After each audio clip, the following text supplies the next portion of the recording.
من كوكب الأرض للفضاء البشير شو. من كوكب الأرض جامعة بغداد كلية التربية ابن الهيثم، أهلا بكم. البشير شو.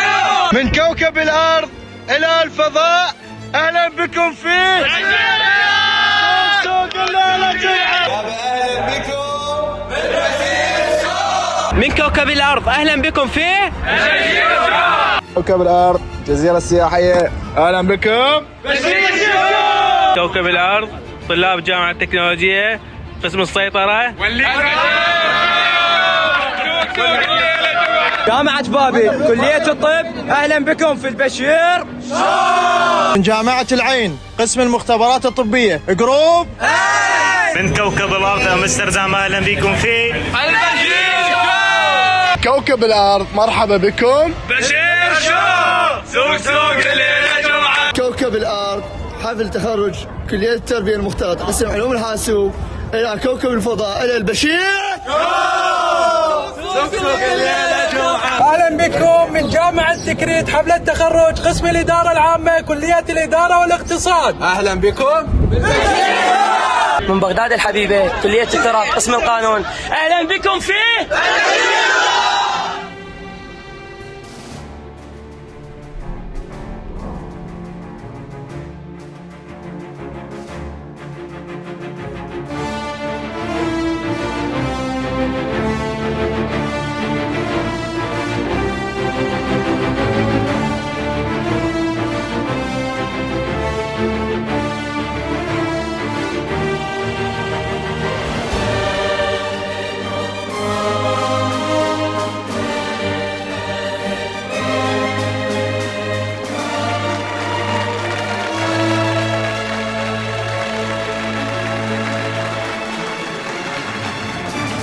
تقدرون تتابعون البث مال سفينة ستار اكس كل يوم الجمعة الساعة 9 على قناة جديدة بالعربية، او تقدرون تتواصلون ويانا على محطاتنا الارضية على منصات السوشيال ميديا اللي هي طلعت جو هنا هسه اعتقد.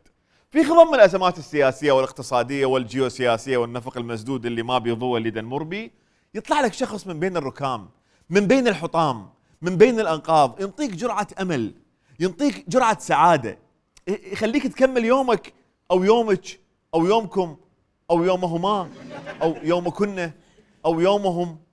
وعليه قررت قرار رسمي جديد.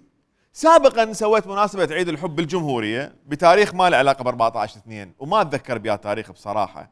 وعليه بما انه انا نسيت فراح يصير تعديل لتاريخ عيد الحب في الجمهورية ليصبح بتاريخ 24/2 من كل سنة. حبوا بعض يلا. وبمناسبة عيد الحب اريد غزل مال شياب هذا الحلو المليان حسكه وحكمه ومليان قصص ومواعظ. ورطت بيها شلون يا رب ورطه، ورطت بيها شلون يا رب ورطه، من غسلة المكياج ضربت لي جرطه. يا عمو اذا انت بهذا العمر بعدك تتورط يعني حياتك شو تسوي؟ بتقول الحكمه وين؟ تجارب الحياه. عمو الله لا يورطك ان شاء الله ويعطيك الصحه والعافيه ويبعد عنك الجلطه ان شاء الله. هاي اولا. ثانيا البنيه لازم تغسل المكياج لانه كونسيلر وبلاشر مو مال تنام بيه. تقول صحفه تبشر من النسوان. عمو كريم انت يمكن بعدك تعتقد انه البنات ليه هسه يحطن ديرم وسيداج وردي ويشثح على الخدود هنا. المهم ماكو شيء ان شاء الله، ماكو جلطه، الف سلامه عليك، بس قلل سكريات وفياجرا وتمشى ساعه باليوم يعني، وخذ لك داير بهاي الحديقه هاي وعوف المكياج ونزل التقاعد. يلا موكل موكل منه. يلا مودع بالله عمو يلا. من غسلة المكياج غوريلا طلعت، من غسلة المكياج غوريلا طلعت، الزلم والنسوان من عدها شردت. والله عمو هذا تنمر يعني، والله العظيم عمو يعني احنا نتعلم منك بس شو يعني يراد لك دوره. عمو كريم لحد الان مصر على المكياج ويقول لك زلم ونسوان شردت من المكياج. اعتقد العمو شايف مسلسل شي هالك وشويه متاثر، واحنا هم ما زلنا مصرين على انه يخفف تدخين وعسل الاسود الملكي. بالمناسبه هاي معلومه مهمه جدا، كذب ما يوقف الاشياء. اشاعه ولا الى اي علاقه، الموضوع نفسي ترى. يلا عم روح، يلا لا تنسى تجيب لنا خبورات ب 500. يلا عم روح لبيتكم. خلف الله على الخطات، خلف الله على الخطات سودها حلوة، خلف الله على الخطات سودها حلوة، كانت ربع دينار صدق ما تسوى. الله حجي، الله عليك، خلف الله عليك عمو. كلش احنا سعيدين انه انت رايح الكرنفال الحياة الجديدة. يلا عمو جر لك سكملي واقعد يم جماعتك العموات وشاركهم بالمواضيع اللي هي الكرفس والتمر والعسل الملكي، وهمات ما يوقفن الاشياء. بالنسبة لعمركم وصلتوا للليمت، انتهى الموضوع يعني. اقتنع حج عادي، ارحموا يعني ارحمونا يعني، خلص اخذتوا دوركم بالحياة، خلوا الناس الاخرين ياخذون ادوارهم وديروا بالكم على صحتكم، مو مسوين كرنفال حياة جديدة وقاعدين وهذه. يلا روحوا حياة جديدة. يلا عم عوف الخطات، وهذا الربع دينار اسرع لك يا ويا علي، يسير بيه ابو علاء ذاتيه وتونسوا عوف النسوان والمكياج. المهم نعوف النسوان، لا نعوف النسوان شنو؟ نعوف العموات. بعد يقدر نعوف النسوان. نعوف العموات ونلتهي بمناسبة عيد الحب مال كوكب الارض، واريد انشر الحب، انشر السلام، انشر المودة. شوف اليوم حتى السفينة اليوم ماشي عدل، لا الجاذبية عالية ولا تسريب ولا فلنجات، والامور زيتويو. علي شلونك علي؟ انا زين ثيدي. علي انا راضي عليك. شكرا. اليوم انا راضي عنك، انا اليوم مزاجي فول وردي. ما حد حكى علينا، ما حد جابنا بطاري، اكو انر بيس داخلي يتموسق مترعرعا على الحقول الخضراء. وبسبب هذا الانر بيس الداخلي اللي عندي ما عندي شغل عمل حاليا، ارد اتعارك. طلع برنامج سياسي ساخر معروف التوجهات. بلى. فجأة قاعد من النوم اتذكر اكو رياضة بالعراق. التقيت قبل خليجي احد شخصيات حفظ على اسمه لان ما اخلاقيا، فمن قدم نفسه وهو مشتغل ويا هذا البرنامج البشير وكذا. فقلت له حلقتنا زين ما شاء. قال لي لا حلقتكم مدفوعة الثمن. اهدى على الراوي على الرجل، قال له مدفوعة الثمن. ايش فاهم؟ قال له حلقة مدفوعة الثمن. لا هو احنا حكي ما بس هو انت تقول شنو السبب يعني؟ هو رد بسيط ما يرد له، بس هو منصته اكبر من منصتنا، نكون واقعيين يعني. منصات الشر لا هو اصلا الرجل هم اصلا ما له علاقه بالرياضه، خلي بالك رجليه اثنين يمه.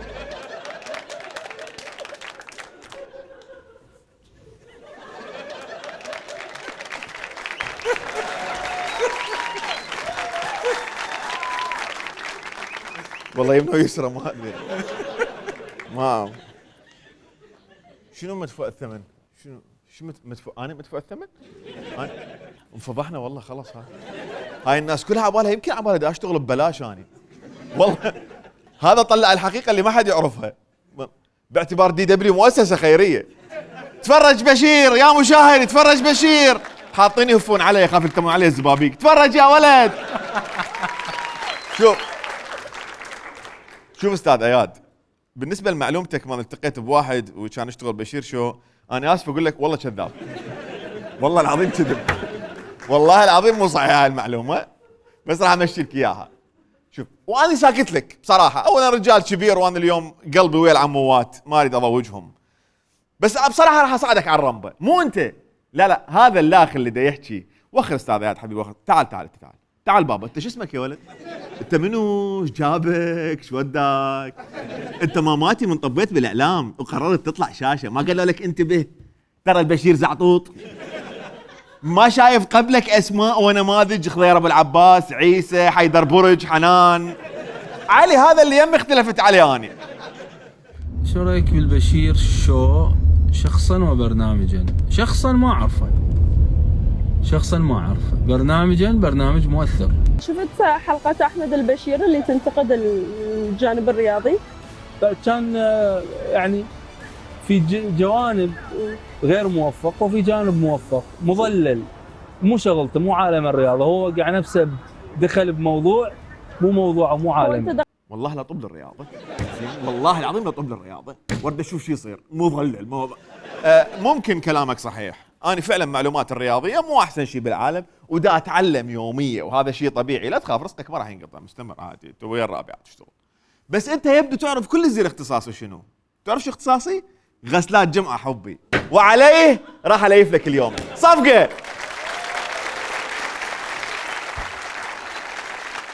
هلا حبيبي، هلا عيوني. ما دامك تعرف من هو البشير شو، طبعا شخصيا ما تعرفني لانه بصراحة انا هم ما اعرفك، بس عموما انا اشكرك. رايك للامانة رايك مو مهم بالنسبة لي. انا رجليناتي اثنيناتن يمنى؟ شنو يعني؟ شنو يعني؟ شنو؟ ما فهمت والله. يعني شنو هاي؟ شو يعني؟ ترى رجليناتي اثنيناتن يمنى يعني اثنينهن قويات، يعني يحطها بال90. يعني شنو رجليناتي اثنيناتن يمنى؟ يعني امشي قيراج؟ شنو؟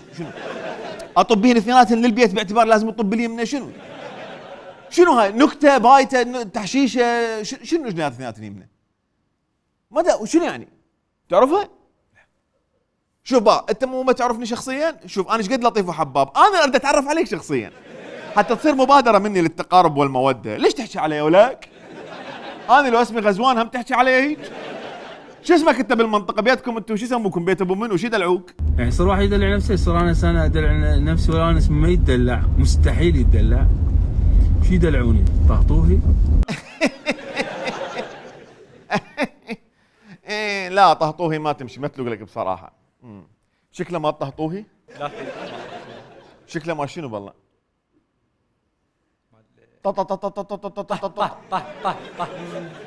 شوف بقى، انت بنظارتك هاي تشبه نظارات حيدر الزبوق، وبخفة دمك اللي تشبه خفة دم غزوان جاسم، وبدورك الاعلامي اللي يشبه دور سندس، ما يلوق لك اسم دلع غير انه منا وجاي راح ندلعك لؤي. انت لؤي الشاشة العراقية. هسه هذيك سندس وانت لؤي. ليش بابا؟ ليش ايش تسوي بروحك؟ تندق بيا ليش؟ هسه انا ما اعرفك اساسا، ليش تخليني اعرفك ابني؟ ليش تحط نفسك بالسبوت لايت؟ انا رجليناتي اثنيناتن يمنى؟ اني؟ شنو يعني؟ شنو؟ والله ما فهمت. شنو يعني؟ شنو؟ لؤي حبيبي انت وين القاك؟ انا دار ادور عليك وين؟ مرحبا شلونكم؟ هذا اول فيديو لي على التيك توك، يعني فيديو انا اسجله، ما اعرف شلون استخدم، بس شفت هذا تسجيل وسجلت، حتى ما عندي موضوع، بس هيك حبيت اسلم. ولد محبوب للامانه. غلط ما يصير اول فيديو تسلم، اول فيديو لازم ترقص مثل ما قال عادل مانع. مو قال لك بحق الفاتت اللي يطب للتيك توك لازم يعرف يرقص؟ الشروط والاحكام ليش ما تقراها قبل ما تطب للتيك توك باباتي؟ عادل المانع احسن منك يقراها ويعرف لازم تعرف ترقص. يلا طب لنا، يلا قوم ارقص يلا. لو ترقص لو تشرح لي شنو هاي مال رجلينات اثنيناتن يمنى، وحده منهن. شنو هاي التحشيشه الباته؟ شنو؟ يلا لؤي تعال عرفني على نفسي اكثر، تعال. شنو مميزاتك حتى تطب للتيك توك؟ شنو ايش قدك؟ هسه انا مثلا تعرفون شو احب؟ لا صدق جديات والله. انا احب اصير ملحن، احب هيك الفن، بس انا ما عندي القدرة. مو شرط يعني انت ردت هذا الشيء وما صار. والله صحيح، هي القدرة. هذا شو وقت تشتغل؟ هذا 24 ساعة تصور فيديوهات، شو وقت تقدم برنامج؟ حبي هي القدرة تتحكم بهواية امور. هسه انا مثلا كانت نفسيتي مرتاحة وعندي انر بيس، بس بصراحة ما عندي قدرة افوت الاسبوع بلا مشاكل.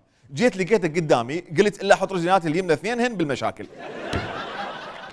انا رجال احب السلام، بس ما عندي قدرة على الحفاظ عليه. بس دقيقة لؤي، انت منو قال ما عندك قدرة على الفن والعزف والتلحين؟ مبين عليك عندك قدرة. جربت قبل تعزف على بوق؟ زين طبل؟ ما مجرب؟ آلة التطبيل بالله شو بالله طبل لي الله عليك طبل لي، شوف بس دا اسمع. عوفك من الفن ابني، عوفك، دمك خفيف زيادة عن اللزوم، ما يرهم بالفن. شو بالله ايش عندك غيرها؟ انا عندي مواهب ثانية، عندي مواهب امثل، والله احب امثل جديات. ايش بيكم؟ واكتب شعر. هذا يضرب داطلي ويطلع ايش دا يسوي بروحه؟ شنو هذا؟ ما شاء الله يكتب شعر ويمثل همين. هذا ستيفي مالته عامر، يلحن ويمثل ويكتب شعر ويرقص. والا شلون عنده حساب على التيك توك؟ اقول لك لولو حبي، ترى احنا هم نعرف شعر رقيق وحساس. يقول الشاعر في قصيدته الشهيرة: هيانا مش خوخ، هيانا آلو، لاموني كل الناس حتى انا خالو غزوان. غزوان بعد ايش عندك مواهب؟ عندي موهبة التفكير، افكر. والله ما اعتقد انت مسيطر على هاي الموهبة لولو حياة. لو مفكر شوية كان هسه انا بدي احكي بيك حاليا. اسكت من يجي طاري اسكت. اثنين يمنا شنو يعني شنو مع ذلك لفظوا هاي الشغله مال التفكير صعبه بهالوقت، مو الكل يعرفون يسووها، بس ما انه انت تحاول تفكر تزيد تفكر، فانا راح احطك على الطريق الصحيح واساعدك بدعم هاي الموهبه، بحيث راح اخليك تفكر 1000 مره يلا تقول علي رجليات اثنين يمنا. مشروع جديد هو قريب من الرياضه بس مو تلفزيون. صراحه التلفزيون شو يكون اشياء التلفزيون ما ياكل خبز هوايه. والله اتفق وياك لانه احيانا يوكل ما والله صحيح، يعني انا اتفق التلفزيون ما يوكل خبز. شوف انت يلوق لك شغلات فنيه ترفه ومترفه، رقيقه ومترقرقه، يلوق لك شغلات تتناسب ويا ليونه صوتك النعسان ونعومه كلماتك. اقول لك ايش ما اقترح لك شغلات؟ ليش ما تصير زبوك؟ والله جديات. شوف بقى دمك خفيف مثل دم عباس الزبوك، شكلك يشبه غزوان، ما تقلده انت ولا ما اعرف، ونظارتك تشبه نظاره حيدر الزبوك، وبعد بيك شغله ثانيه تشبه حيدر، اثنيناتكم دكاتره. انا دكتور مال دكتور قلوب، يعني اذا قلبك بيشي، اذا عندك مشكله، انا دكتور مال قلوب. والله العظيم انا هوايه مارين عليه بهذا البرنامج، انت اكثر واحد تنحب مريت عليه والله العظيم. يا وجعي يا لؤي الشاشه يا وجعي. دكتور القلوب يعني تفتهم بالبطين والاذين، نياط القلب تفتهم بيهن. ترى ذني مو سهلات النياط، مو كل واحد يلعب بيهن ذني، اذا النياط تلعب بيه بالغلط ترى يسوي لك مشكله، فلا تتنيط بكيفك لؤي. هذا قلب، والقلب من يعطل ينيطك يلا تشتغل. نياط العالم مو لعبه حبيبي، لو هو نياط ببلاش. هم دكتور وهم يفتهم بالنياط وعنده موهبه عزف. تخيل لؤي لازم له نياط وقاعد يبوق بيه. كافي خطيه. احس بعد بيه والله شويه شغل. هاي كلها عمود رجلياتك اثنين يمنا. اكو واحد شنو يعني شنو يعني؟ يعني شنو اثنين يمنا؟ والله جديات احد يشرح لي اياها يعني شنو؟ معقوله ضاربه شلاك صلي؟ ما دا افتهم شنو اثنين يعني حق يحسب يعني افتر مكاني ما دا افتهم. هاي الخاطرك راح امشيها اليوم، انا حابك فراح امشيها. هاي ما راح انيط اكثر. نصيحه لكل الاخوه الاعلاميين وخصوصا الرياضيين من عندهم ان ننصحكم بانه تديرون بالكم من تستضيفون بعض الشخصيات وما تجاملوهم، واذا ردتوا تجاملوهم لا تقولون رجليناتهم اثنيناتهم يمنه، هذا تنمر. احنا كل شيء نسويه بس ما نتنمر، ننيط الواحد وما نتنمر. المهم حبيبي لؤي الشاشه، اتمنى تكون استوعبت الدرس، وراح اراقبك واتاكد من مدى استيعابك، خصوصا بعد ان منحتك اسم لؤي، وهو هذا اسم كلش عزيز علي، الله شاهد. ليش عزيز عليك؟ شنو اسم لؤي ليش عزيز عليك؟ منو لؤي؟ لؤي ايه صح اسف بقول رجلياتك اثنيناتهم من حتى حكاوي شنو هاي؟ انا اقول لك ليش عزيز علي لؤي. كان عندي بلبل اسمه لؤي من انا صغير، كلش صديقي كان. وين راح؟ هربوه. مؤخرا قام زائر كويتي قادم إلى العراق، هذا هو، قام بشراء بلبل عراقي ثم هرب البلبل عبر مطار النجف. ترى مو صحيح والله العظيم، يعني مو صحيح. وذهب به إلى الكويت وتخطى كل الحواجز الأمنية. ارجع بابا ارجع. ونجحت عملية تهريب البلبل العراقي. نطلع من سالفة النياط ونطب بسالفة البلابل. شنو البلبل شبيه بحيث حطيت عقلك بيه اللي هربته؟ بلد كل شيء بيه مهرب، الدولار مهرب، النفط مهرب، الانترنت مهرب، الفاسد مهرب، حتى البلبل مهرب. بعدين سلطة مطار النجف وين من تهريب هاي الثروة الحيوانية؟ هو بلبل هالكبرى حطيت عقلك الا تاخذه؟ وشنو مطار النجف يهربون من عنده بلابل؟ انا ادري البلابل صاروا وزراء. اخوان هاي سالفة مو سهلة والله العظيم، ترى هم العراقيين ايش باقي عندهم غير بلابلهم؟ يعني لا مكان عند واحد شوي الله يستوعب. يعني لا مكانات ترفيهية بها خير، لا جواز سفر به خير، لا بحيرات، لا اهوار. العراقي ما بقي عنده غير البلبل يونسه الله وكيلك. يرجع للبيت عراقي تعبان هلكان من الازدحام والعبانه نفسه، راسا يطلع البلبل من القفص ويلعب بيه وينسى التعب. عنده غير شيء لحد ما يتعب من التعب ويروح ينام. انت شايف من العراقي يلقى البلبل مالته مات شو يصير فيه؟ يقوم يسوي شعر على المكياج. رب ما النحاسه يصير 24 ساعه يتعارك ويا مرته ويا جهاله ويا جوارين، يمشي ويتعارك ويسب العالم. مشكله البلبل العراقي والبلبل يعني طبعا اقصد الطير بالمناسبه يعني. اتمنى سعد معن ما يضوج، بس انا اقصد الطير والله. انا ما العلاقه انت ما فكرت. زين هذا مطار النجف يخسر العراقيين بس بلابلهم لو يبي خسائر ثانيه. فعلى مدى أكثر من 14 عاما من عمل مطار النجف تقدر الأموال المفترض أن تعود إلى خزينة الدولة كإيرادات بملايين الدولارات، حيث تفوق الأرباح السنوية للمطار 12 مليون دولار، ما يعني أن اختفاءها يكبد الدولة خسائر مالية واقتصادية كبيرة جدا.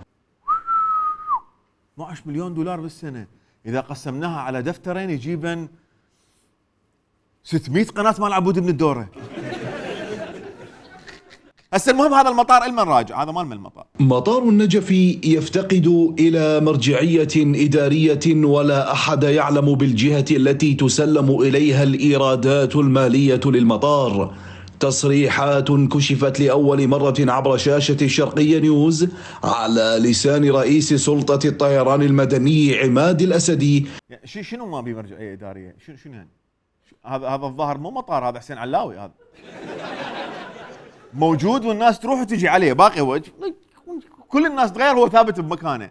جماعة الزقورة بشروني شخباره ويا الكباب، بعدكم يوميا راجعين لبيوتكم بيكم ريحة كباب لو تاب من هاي السالفة، اعطوني خبر عود اذا بعدها حتى دالح وياه.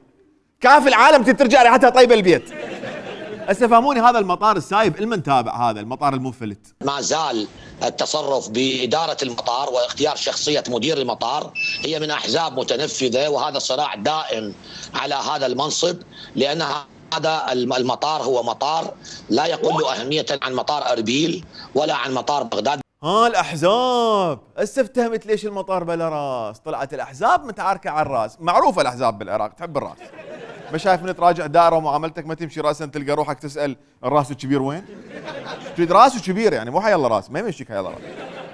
ايوه احنا هسه احنا ندور على الراس الكبير مال مطار النجف، لأنه مو منطقي تبقى رؤوس البلابل تتهرب حالها حال 168 مليون دولار بالسنة. نريد الراس الكبير مال المطار نتفاهم وياه. هذا الموضوع يدري به رئيس الوزراء الحالي. عنده هذا الملف؟ طبعا عنده الملف. وصله يدري به؟ رئيس الوزراء الراس الكبير مطار النجف المن تابع، وين دا تروح ايراداته، وليش البلابل تتهرب منه، وهم اكو بعد راس اكبر من عندك نسأله. دورنا ما لقينا راس كبير، ما جينا عليك. وهنا احب اسال محمد الشياع واقول له كعراقيين نريد جواب صريح وواضح لهاي الاسئله، واذا اجانا الجواب نحكي بيه الاسبوع الجاي عادي. نسالك عن مطار النجف المن تابع لي يا راس، ونسالك انت فعلا اكبر راس بالدوله العراقيه لو اكو روس اكبر منك؟ شغله الثانيه لا عبالكم انسى قاعي من حسين وين؟ خليكم ويانا.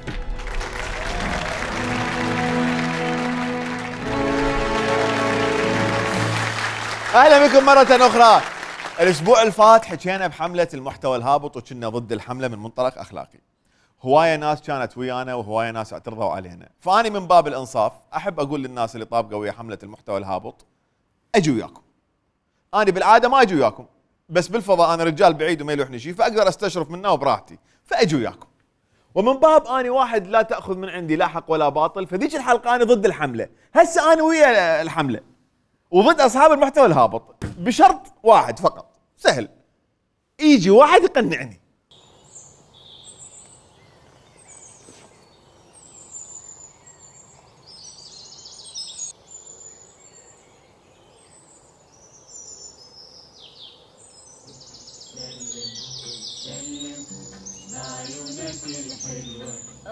تدري سلام العين قلب اللي يحب سلوى، تدري سلام العين قلب اللي يحب سلوى، سلم سلم.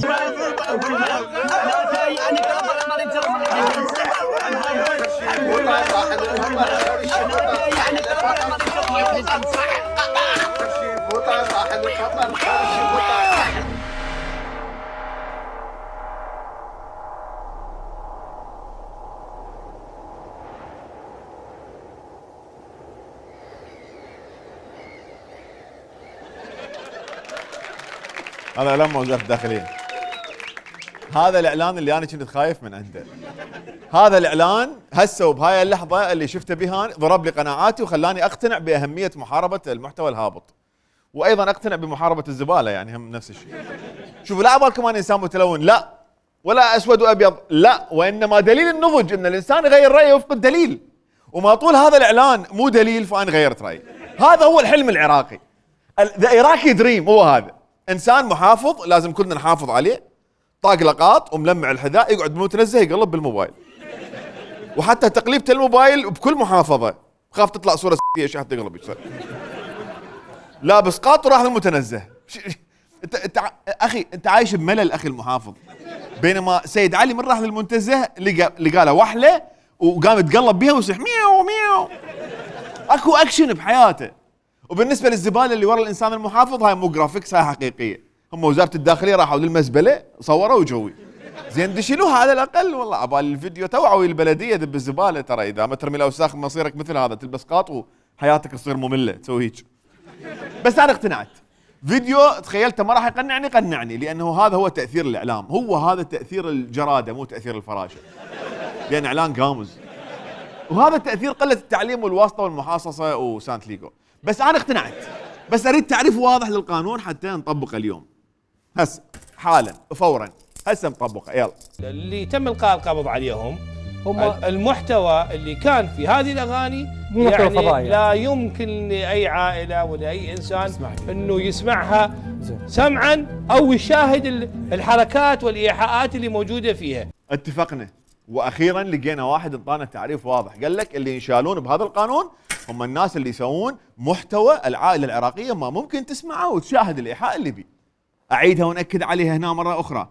الناس اللي لازم ينشالون بهذا القانون هم اللي يسوون محتوى العائله العراقيه ما ممكن تسمعه او تشاهد الايحاء اللي بيه. اعيدها لو خلاص.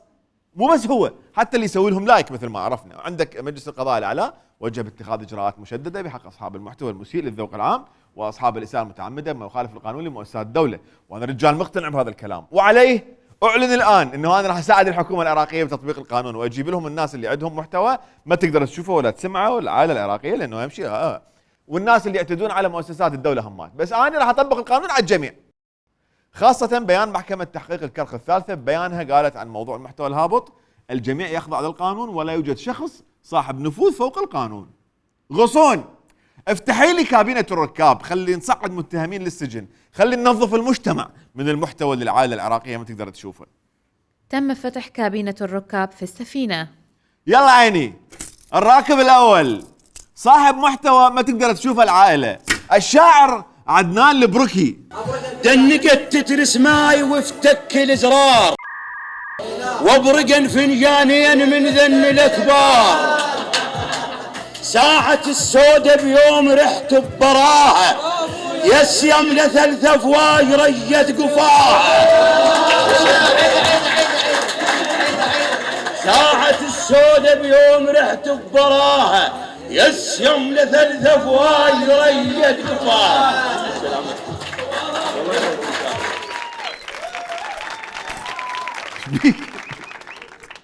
ما اقدر اشوف. انت محافظ. هو ايش قال عن العائله؟ ليش الفناجين؟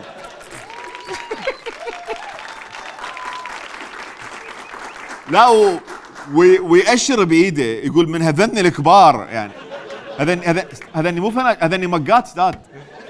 ومن خلص القصيده راد يطفر والشباب قاموا له قالوا له وين رايح؟ تعال بعد احكي لنا على الفناجين شوي.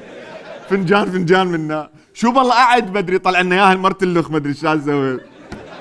ناس نريد نهز الفناجين احنا. بعدين الشباب كلهم عندهم قمقم، واذا ما وصلوا الفنجان يبقى القمقم نار عايش على الجمر. اخوان رجاء انا ما دا اسوي محتوى تقدر تشوف العائله العراقيه المحافظه. هذا الشاعر الكبير عدنان البركي هو دا يقول لك دنقت فكت الزرار طلعن فناجين كبار وما ادري شو يسوي بيده، انا ما اقدر اسويها حركات. حاكي شيء زايد اني؟ لا. ضايف شيء اني؟ لا.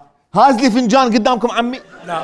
شاعر وجمهور والقعده مالتهم بمنتدى دارمي الرميثه. يعني مو مكان عادي يعني. يلا اخوي عدنان ذب الفناجين اخوي واصعد ويانا. الراكب الاخر الشاعر عمر القراغلي. إن القحاب غريرات بما كيتت والهز يشهد والبيكات والعرق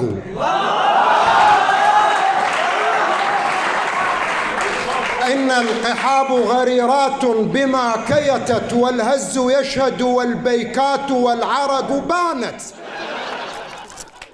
هاي شو تدلها سيد؟ حتى حلقك لازم تسد عليها. حبي هذا ينشال هو والجمهور، لأن الجمهور صفوه يقول قانون يقول لك اللي يسوي لايك ينشال. لو كلمة عادية تسمعها العائلة العراقية. شوف بالبشير شو تتطوط لعد العائلة ايش دا يصير بيها. ايش قد البشير شو برنامج محافظ يا اخي. وبهاي المناسبة مو بس عمر القراغلي والجمهور ينشالون، لا شكو واحد تلقوه ناشر قصيدة مظفر النواب الله يرحمه مال ابناء القحبة هم لازم ينشال. وشكو واحد مسوي لك المنشور مال قصيدة ابناء القحبة هم ينشال. وحتى ابناء القحبة ينشالون. والقحبة همات. خو اذا اطب لك على اللي ينشرون قصايد احمد مطر حتى الناس من الكويت نجيب نصدر انتربول. بس والله وين تحبس الناس؟ تحبسهم وتستشرف عليهم لدرجه انه الشاعر ابو القحب نفسه طلع يدعم حمله المحتوى الهابط. القرار اللي صدر بشان المحتوى الهابط قرارك من نزل كالغيث لو ما قرارك من نزل كالغيث وبد لا تاخذك بالله لو ما كان انزعوا حتى الذاك لو ما تلاحقهم وزير الداخلية. اما انت فنزعتهم قبل لا يتلاحق لهم وزير الداخلية اصلا. وعليه راح اجاوبك بابوذية. اذا رايد تلوم اليوم لومه الومك على القحاب شلون لومه كاداريتك بتعليقي لومه اقول ان شاعر وكلش خطيه الله لومه الله. الراكب الاخر وهذا راح يكون مفاجاه لكم. الراكب الاخر الشاعر الصاك، اكرر الشاعر الصاك كاظم الزرقاني. قلت له شبيك ما بي خير حضناه حضنته بشوق بس شلون كضيته ووقع جواي. قلت له شبيك قال هداي بهيده شبيك قال لالي قال الشبق اذاني. قلت له شبيك يا الغالي انا ارتاح بس يما قافل الا موتنك ملك الموت اشوف انك كضيته ونمت فوقه السمع للقاع مطبوقه حضنته وماعت عروقه برقبته اصبح سالفتي شفته كلبه بشفتي خلاص هاي انتهى وصلت الفكرة. وين وين راح هذا؟ خلاص اني استحيت. همزين خلص الفيديو كان وصلني القمقم هذا نام على الفناجين راح يكسرهن.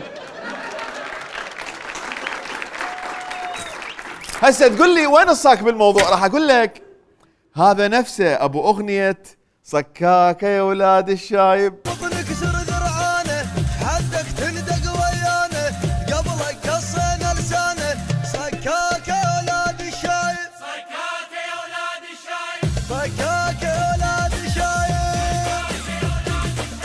صكاكه يا ولاد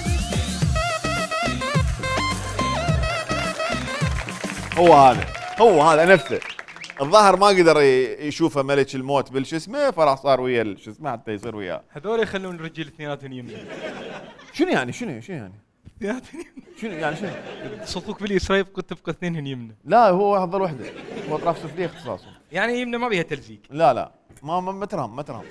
نصيحه مني لكم شباب هاي القصايد تقدرون تستفادون من عندها ماديا لان مكانها بالاونلي فانز مو بالمنتديات والمنصات.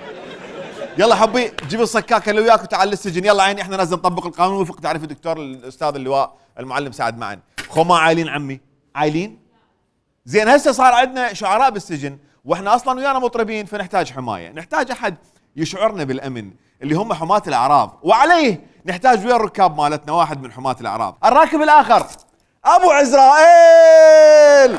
ودير بالك تقول لي محتوى مو هابط. كاتب ابو عزرائيل هل مشمول ببث المحتوى الهابط؟ يا هابط يا ابن الهابط. انا محتواي هابط ولك انت اساسا اسمك هابط. انت منتحل شخصيه رجل محمد صلى الله عليه واله. انت اصلا هرمونات الانوثه اكثر من الذكوريه عندك. انت حرامات تسموه ذكر مو زلمه. هاي اكو نكته عراقيه قديمه. واحد راح يخطب قال له لا ما نعطيك بنيه لان يقولون عليك تفشر هوايه. قال لهم هاي يا ابن قال ابو عزرائيل طبقها لهاي النكته. وحتى نحارب الاشاعه اللي طالع على ابو عزرائيل، راح نجيب ابو عزرائيل يجاوب ابو عزرائيل. والله اريد احط رجلي بيك وبدينك. الشحاطه العبها على ابوك ابن سير النعال. اريد اخلي تيل بعمامتك سيد. والله خرب حظك وبوقتك سيد. يا مخسز سيد. اريد اخلي بيك وبي. يا مخسز. اوكلك يا بالعرض ابن زفره روح هناك. عن ابي هريره والبزازين. الدايحات اللي طالعات في الشوارع. اول وصف اسلام زربنتم والله ما اخلي بيك راس بجسد. وتريد الا راس تريدين؟ تيل بيتش تيل بيتش وتيلين بحمرابي. الا راس.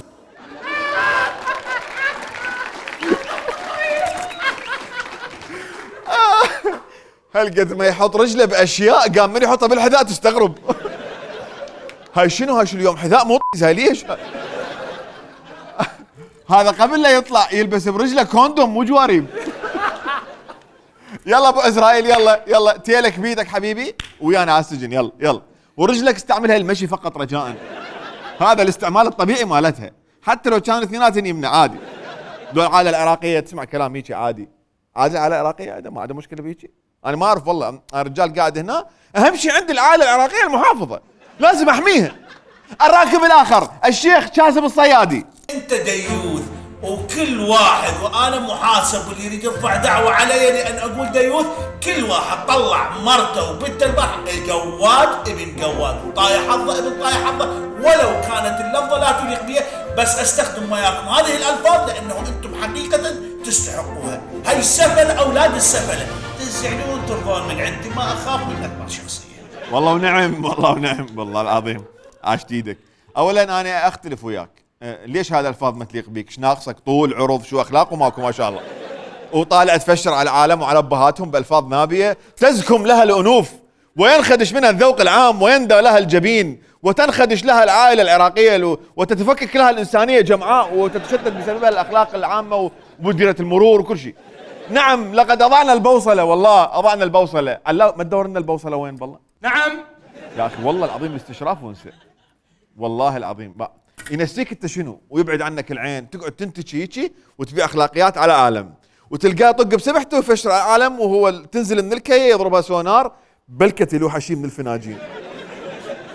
المهم اصعد مشايخنا الكرام، خلي ياخذ لي شرخله بالتلفزيون شويه. الراكب الاخر عدي عواد بتهمه الاساءه لمؤسسات الدوله. سوالي يوم رئيس الجمهوريه. ايش سوالي؟ والله العظيم المفروض كل عراقي يشوفه يتفل بوجهه. لا خلينا نكون واقع. لا لحظه خلينا اقول لك لا تحفظ لا تتحفظها ما اهان مؤسسات الدوله كلها واصر على اهانته. برهم صالح حكى عليه بوقتها من كان رئيس جمهوريه، كان المفروض يرفع عليه دعوه، ما ادري ايش رفع عليه، ما رفع عليه دعوه، يروح بها اعدام ودي مؤبد. المهم واصر على اهان وما يقبل نبيل جاسم يتحفظ، يريد يسوي لايك حتى سعد معن يشوف نبيل جاسم ويشيله ويعوف عليه عواد بعد ابو درب بعد درب بقى. النوبي يقول لك المفروض العراقيين كلهم يتفلون بوجه فخامه رئيس الجمهوريه، وهاي خطه يريد يفرغ العراق من العراقيين حتى تبقى ميليشيات وحدها بيه لو نجر في الصخر. المهم هسه صار عندنا تنوع اجتماعي من كل الطبقات في المجتمع بالسجن، مثل ما تشوفون 3/4 العراقيين عندهم محتوى ما تقدر تشوف العائله، وكذلك بيتعدي على مؤسسات الدوله. هذا التنوع من راح يطب للسجن ممكن تصير بيناتهم احداث شغب، وعليه انا جايب لهم وياي عناصر شغب راح ينحبسون بتهمه المحتوى اللي ما تقدر تشوف العائله العراقيه. اقدم لكم ابو الشغب هذا. ابو الشغب هنا ناقر سلف، شوفوا شلون دا يعطيك ناريه في وضح النهار، بالذوق والاخلاق وخادش حياء العائله العراقيه وكل شيء. يلا حبي ابو الشغب انت وبعصك واللي ما حاسبك تصعد ويانا للسجن. يلا كل السجن يلا. بعد من يونسنا من يدلينا على ناس نستشروا براسهم شو قانون عندنا.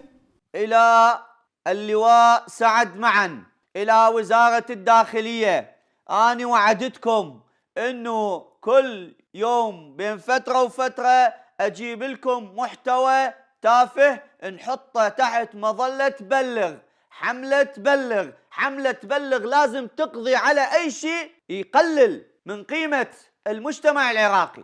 أنا كلش أحب هذول اللي يدعمون إجراءات حكومية ويدعمون منصة بلغ، لأنه هم دي يعتقدون بمشاركتهم دي يحافظون على المجتمع محافظ حباب، الناس كلها لابسة بيقاط وقاعدة بالمتنزه، ومحققين إنجاز بحياتهم من يتم سجن حسن صشمة وسعلوسة وينحرمون من حريتهم بدون أي تحذير مسبق حتى ياخذون حذرهم، بس لا راحوا بلغوا عليهم وطبوا للسجن وبيهم الحكموا سنتين عادي يعني. وهنا عندنا قحطان اللي دا يسوي دا يبلغ على جماعه المحتوى الهابط. هذا الاسبوع صمتوه بدعوه قضائيه على محتوى الهابط.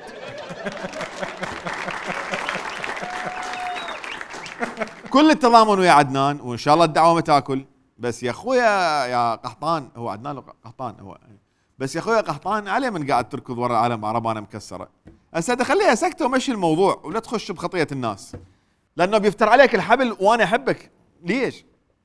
بس يلا هو حلو الاستشراف براس العالم، حلو لدرجه حيدر برج نفسه مؤيد للحمله، وهو اللي كان يطلع على العهد يطعن بعض الناس عادي. يجيني واحد يقول لي ايه باستهزاء طبعا، اي مو انتم حامين عرضنا احنا شو اسمه كذا وكذا وانتم اللي حميتوا عرضنا. لا اخوي ما حمينا عرضك، انت عرضك ما ينحمي، انت اصلا ما عندك عرض، انت عرضك مشاع كل 6 بربع. هاي عادي، هاي قناة العهد.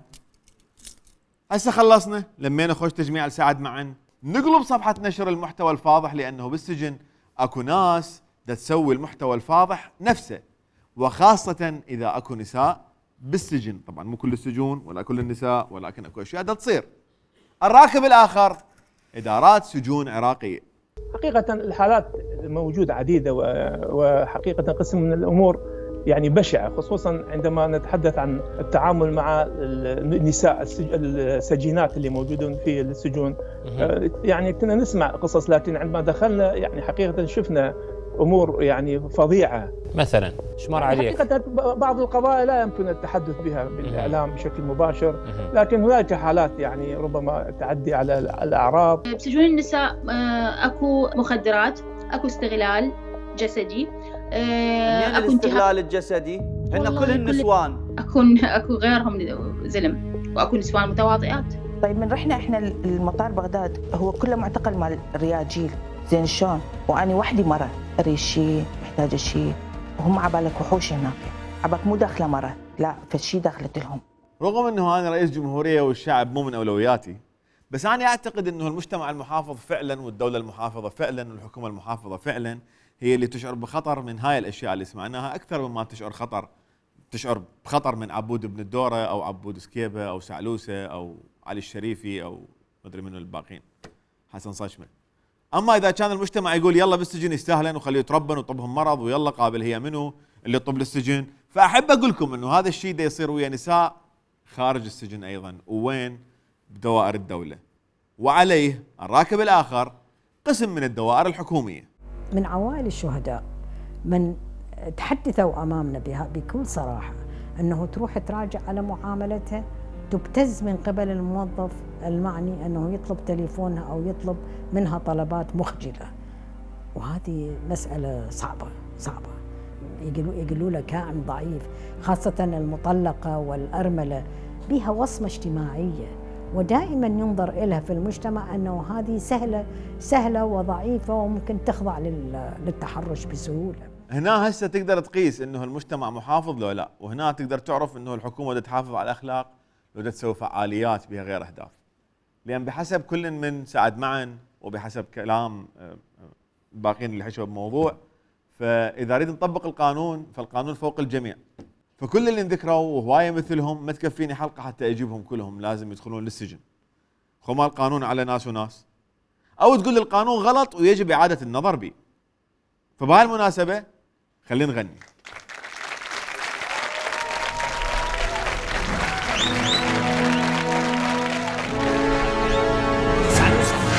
On the farm. I love you on the license, Jake, okay? The nice with the phone now. القوة المسؤولية. دموا كلهم فرا والقوانين، أوامر للقابوس سلمى والضابط، عوف يقتل وينهب ملايين، وجيبوا لي أبو المحتوى الهابط. قيادات حكومات رعبهم كلهم عبود بكلامه، اتهامات اعتقالات البلد سعلوسه المهدد نظامه. بالاخبار يقولون هذا المحتوى يخف الزعامه، ابو التيك ابو التوك عليهم قامت اليوم القيامه. هاي الدولة المسؤولية راح يلفوك بزولية، احكي ولا تقول ليش علي حيشيلونك ها الهدف واضح مو مستور، رأيك لا تكتبه بمنشور، راح يسوونك ديكور هسه شلونك ها العافض والشافض صار براسي مو هابط، القانون ما بيلعب احسه مي وخابط، العافض والشافض صار براسي مو هابط، القانون ما بيلعب احسه مي وخابط، دموا كلهم فرا والقوانين اوامر للقابوس سلمى والضابط، خوف يقتل وينهب ملايين وجيبوا لي ابو المحتوى الهابط.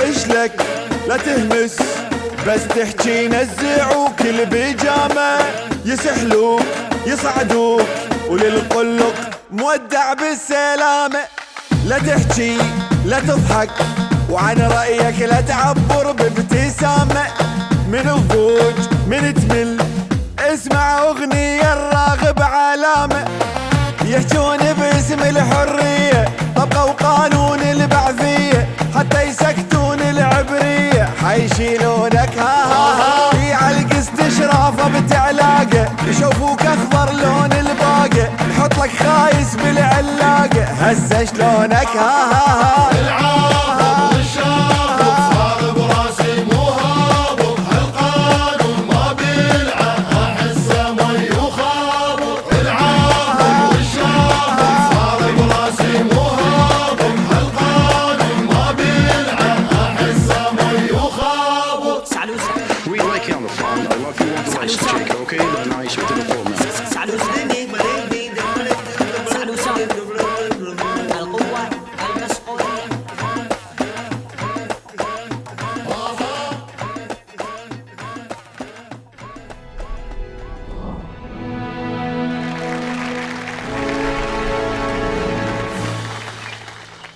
شكرا. اولا وقبل ما انتقل لاستضافه الليله ضيف اليوم عزيز علي لذلك متحمس، قبل ما نروح اريد احكي شغلتين مهمه. الاولى اني كلش معجب بالنقاش الحضاري الانيق الحلو اللي صار على صفحاتنا على منصات التواصل الاجتماعي فيما يخص الحلقه الماضيه. اعتقد هاي اول مره اشوف هيك نقاش واقعي ومنطقي بين المختلفين فيما يخص اجراءات الحكومه ضد ما يسمى بالمحتوى الهابط، وحتى اللي اختلفوا ويا وجهه نظري اني او فريق البرنامج، فانا اشكرهم لانه حقيقه كان نقاش جميل وتعلمت من عنده هوايه اشياء. آلاف التعليقات بكل مكان بحيث بلشت اقرا بيهن، ولما وصلت للتاسع تعليق نمت بطلت. كل واحد كاتب صفحتين ما شاء الله على قابليتكم والله العظيم. بس حلو هذا النقاش اللطيف البعيد عن اجراءات السلطه، هو هذا المفروض يصير من البدايه. فهالمره احب اقول لكم صفقه لكم صفقه. انا كلش معجب والله. هاي الشغله الاولى. سيضر قوم توقف. الشغله الثانيه يقولون قسم من المؤيدين للحمله مال مكافحه المحتوى الهابط احنا نخجل من منظرنا قدام الناس بالعالم لما يشوفون هذول اللي بالسوشيال ميديا ويقدمون محتوى تافه. اولا كل انسان مسؤول عن نفسه حصرا، كل انسان يمثل نفسه، ماكو انسان يمثل بلد او مجموعه يعني حتى او مجموعه حتى يعني. كل البلدان كل المجتمعات في كل انحاء كوكب الارض بيها ناس مختلفه ويسوون اشكال والوان بالسوشيال ميديا. هل هذول يمثلون بلدانهم؟ طبعا لا. هذول ما يمثلوني ولا يمثلوك ولا يمثلون علي ولا يمثلون عبعوب، يمثلون نفسهم فقط. حسن صشمة يمثل نفسه، الأخ يمثل نفسه، فأنا ما يخجلني حسن صشمة ولا سعلوسة ولا سعدون ولا غيره، لأن مو شغلي هذا. اللي يخجلني بشكل حقيقي هو أنه وزير التعليم العالي بالعراق ينتمي لميليشيا مسلحة متهمة بالإرهاب. يخجلني جوازي العراقي اللي يعتبر ثاني أسوأ جواز بالعالم. تخجلني موازنات العراق الهائلة اللي تتبخر بسبب سوء الإدارة والفساد. أنا أخجل لما أشوف طفل شايل سلاح ومتعلم يفرق الناس طائفيا وعرقيا. أخجل لما أشوف الكتل المشكلة لهاي الحكومة نفسهم كانوا يقولون على انتخاباتها مزورة، ولما افترت لهم بلعوا لساناتهم وسكتوا. هاي نصبة. أنا أخجل أشوف هيك فقرة قدام العالم، أخجل أشوفهم للناس. أخجل من أشوف فيديوهات السياحة الأجانب من يجون يصورون بالعراق وأشوف الشوارع شلون مطينة والأرصفة متكسرة ومنظر مدن العراق من الوايرات والخراب. عبالك بعدنا بسنة 1800، وبغض النظر عن الفوضى المرورية والناس اللي تتضارب ناس بناس والهوسة. انا اخجل من الاميه المنتشره، اخجل من اشوف الاطفال بالترافيك لايتات، من ينقتل او ينخطف شخص لمجرد ابداء رايه، اخجل امام الناشط البيئي جاسم الاسدي اللي الحكومه العراقيه تخاف تذكر من هي الجهه اللي خطفته. اخجل لما انسال ويقولوا لي شو وقت اخر مره رحت للعراق واجاوبهم قبل 12 سنه، واخجل لما اقول 12 سنه، واخجل لما اقول لهم ما اقدر ارجع لانه ما اريد اخسر حريتي بالكلام. هاي الاشياء تخجلني، مو سعلوسه ولا حسن صشمه ولا الباقين السذج اللي ما يعرفون ايش يسوون بحياتهم. خليكم وياي.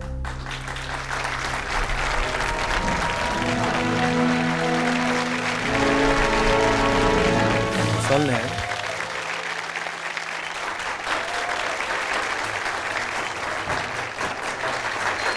هلا هلا هلا حبيبي، وصلتني وين؟ وين؟ سلامة. في جت لاج شوي. عادي خذ راحتك، تي تنام؟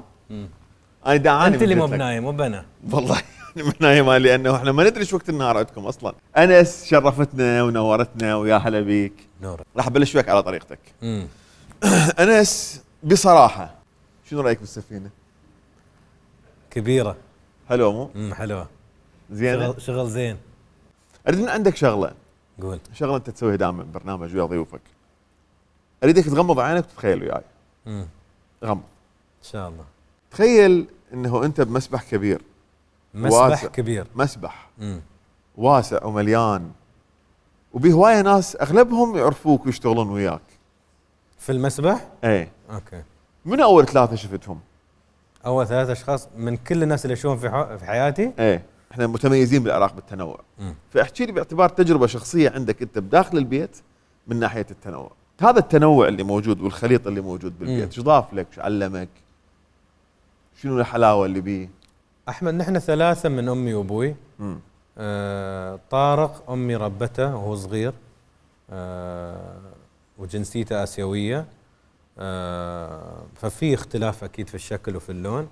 حسن اخوي من ابو ثاني بس نفس الام، فتشوفه اشقر وابيضاني غير عنا نحن. بس في حياتنا ما حسستنا الوالده بفرق صدقا، يعني ولا مره حسينا حد غير عن الثاني. فيمكن هالشيء من قبل من التربيه ما كان فيها الحساسيه، ما كان فيها الغيره، حتى بيننا نحن الثلاثه اللي من نفس الام والابو اشوف بيوت فيها هالشيء. بيتنا نحن ما كان فيه. فالحمد لله ان اظن هالشيء يبين لك ان اخر شيء كلنا بشر، اللون ما يهم، الطول، الشكل، اخر شيء اخلاقك كيف، هل في احترام بينكم، هل في موده بينكم. تعرف انه انت صرت فتره ترند بالعراق؟ لا. من وراء محمود تركي. اوكي اعرف اللقطه هي. زين. محمود تركي اتصل عليك وراه لا؟ ايه تكلمنا بعد عشان ما توقعنا، والترند اظن كان بعدين مو بسيده بعد الحلقه. زين. بعدين انت من قاعد، انت عارف الرجال اللي بدا الترند تواصل وياه، اظن سوالي مسج قال انا اسف ما كنت قاصد. مسكين كان يعني على نياته بس منزل لقطه بس ما توقعها اظن تطير بهالشكل يعني. زين انت من قاعد وحكاها ما حسيت اكو شيء غلط بالموضوع؟ الصراحه مو بوايد، عشان محمود انسان عفوي ويعني مو بنا واحد جاي يتخقق عليك، يتخقق يعني يتكبر ولا صح يعني لا هو مو بشي. لو انت تعرفه اكيد تعرفه شخصيا. اي اعرفه. فيوم قال لي هالشيء ما حسيت انه هو يتكبر ولا شيء، هو كان عفوي جدا بس اكيد للجمهور بيفهمونه بطريقتهم يعني. فاظن لو هو عادي يكرر ويحاول يشرح اكثر الناس بيفهمون شو قصده، بس انسان جدا جميل وبسيط يعني ما كان. بصراحه انا شفت الرنج مالته صدق بسيطه مو شغل. انا ما شفته. لا ما كذب والله، جديات بسيطه. وكان انس شرفتنا، كان لقاء ممتع جدا. شكرا. واني شهادتي بيك مجروحه مثل ما يقولون. ترى انا احب الريال للعلم، يعني هو صديق خلف الكواليس وخلف اللي تشوفون، انسان احبه. تسلم. وقلبك نظيف. تسلم. وتضحكني. ونشترك بهوايه صفات. فيك سخافه في كل شيء يعني، فاستانس على سوالفك. شكرا جزيلا، شرفتنا. شكرا جزيلا مشاهدينا، اشوفكم حلقه جايه. تصبحوا على خير.